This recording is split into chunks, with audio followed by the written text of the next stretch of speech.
This segment brought to you by Kansas Regenerative Medicine Center. Your stem cells, your health, your life. With the passing of the 2014 Farm Bill, the USDA gave individual states the ability to develop sort of pilot research programs. And we knew that Kansas farmers wanted to get into this industry, into this crop.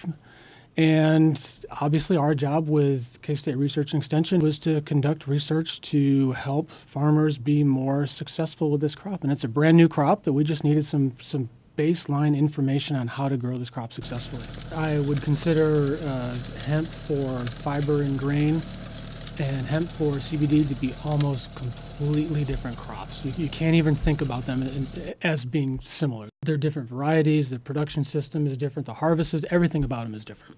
If you're new to the cannabis industry, the hemp industry, pollination is a big deal. The CBD is produced in the female flower buds, and if those female flower buds get pollinated, your concentration of CBD just tanks into the basement, almost none, almost unrecognizable. So you have to keep pollen away from those female flower buds. There is enough what we call feral hemp around the state. That's hemp that's just growing in the ditches and pastures, and there's enough of that around the state that is shedding pollen and spreading pollen around the area. I think it would be very difficult to have a large-scale outside CBD production system successfully without somehow protecting those plants from just feral pollen. We had 7 different varieties, and all in the High Tunnel project we had 5 different varieties in there, and every single variety is completely different. You could walk through there and you could pick each one out. So they each responded like all plants. They each have their own sort of growth habit and growth pattern. And we found a couple that were kind of tall and leggy and kind of difficult to control, and a couple that were shorter and more well-branched, and they behaved a little bit better. And so simply from a management standpoint, we found a couple of varieties that we kind of like and a couple of varieties that we don't really like that well. We really like the plants in the High Tunnel. That protected environment, they were larger, which larger isn't always better, but they were larger and they had more flower buds, which is where all the CBD is in the flower buds. So having more buds is important. So they had more buds, they had a higher CBD content, they had a higher chlorophyll content. The plants inside the High Tunnel were just superior. When we come back, we'll learn more about hemp from K-State Research and Extension. Kansas Corn reminds you that E15 fuel is the right choice for every kind of driver. For the car enthusiast, E15 has higher octane. For the thrifty driver, E15 is priced lower than regular unleaded. For the nature lover, E15 provides cleaner air. For the shopper who buys local, E15 has more ethanol from our Kansas corn farms. Choose E15 for a higher octane, lower price, cleaner American fuel. Message from the Kansas Corn Commission. Learn more at kscorn.com. Kim Mannering with Hardy Insurance. Today we will talk about employee safety and work comp coverage. On your farm, do you ask your friends to come help? Are they considered employees or neighbors helping neighbors? Did you know that you can be held responsible just as if it's a work comp accident? Give me a call, we can discuss. 316-945-6733. For a few weeks each year, historic Lecompton turns into a living Christmas village as dozens of volunteers, thousands of ornaments, and hundreds of trees come together to transform the Territorial Capitol Museum into a Christmas postcard. The spirit of Christmas engulfs the town and all who visit. Merry Christmas from historic Lecompton.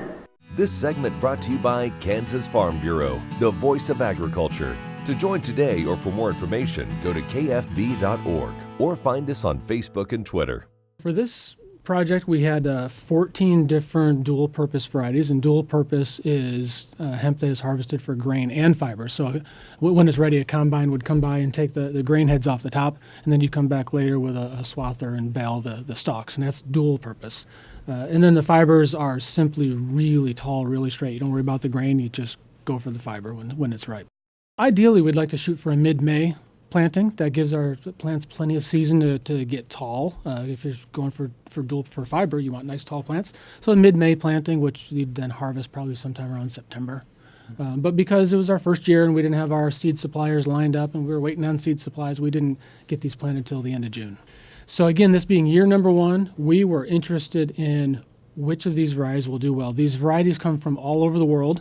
And those from northern latitudes, when we planted them, they grew to about 18 inches tall, and they immediately went to flower and seed because they're used to those longer days up north in the summer.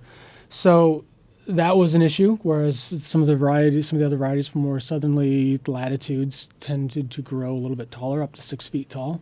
So that was a big deal. Just simply looking at varieties and which one would produce well for us. We had a couple of varieties that produced very well. One of them was over a ton per acre of grain, which when we compare our data to some of my colleagues around the country, over a ton per acre is very impressive. So we're growing a grain crop, which Kansas farmers are very familiar with growing grain crops, and it looks like we might be able to do this one pretty well. So some of the pests that we had were, of course, the worms, the Lepidopterus worms. They, of course, love the grain. And oh my goodness, aphids. I have never seen as many aphids in my life as I saw on these plants. It didn't appear to affect the crop, but it must have. We didn't have any controls. We couldn't control for aphids, but that level of aphid presence must have affected the crop somehow. But we still got a good yield. So more research is needed. We need to figure these out. We need to figure if there are varieties that are resistant to the aphids, or if the aphids at least prefer less. There's a whole window of breeding opportunities and selection, and yeah, we're just scratched the surface. The fiber side was fun. Those plants got to about 12 feet tall. For anybody who's ever been lost in a patch of overgrown bamboo, that's kind of what it felt like. They're planted very close together. The seeding rate is twice as much as for the dual purpose, because we want plants close together so they grow tall, they grow straight, they don't have as many leaves, the internodes are stretched out. And we received the agronomists that have been doing this for more years than I have in other states, they say the magic number is 5 tons of matter per acre for fiber. And we did on our first year have one variety that went over 5 tons per acre. So we're pretty proud of that. Where from here? Well, once we have gathered ourselves from this past growing season and sorted through the mess, and we're going to probably head down a similar path next year. There are lots of varieties that we haven't tried, and it's hard to base recommendations on 1 year's evaluation, especially a year like this, where I don't think we ever reached 100 degrees this year at our facility, and we had plenty of rainfall. So I'm really anxious to see what these varieties will do under a normal year. And we're interested in following up with some fertility work. And we saw some interesting things that kind of, research 1 year kind of leads you to research the next year. It generates more ideas.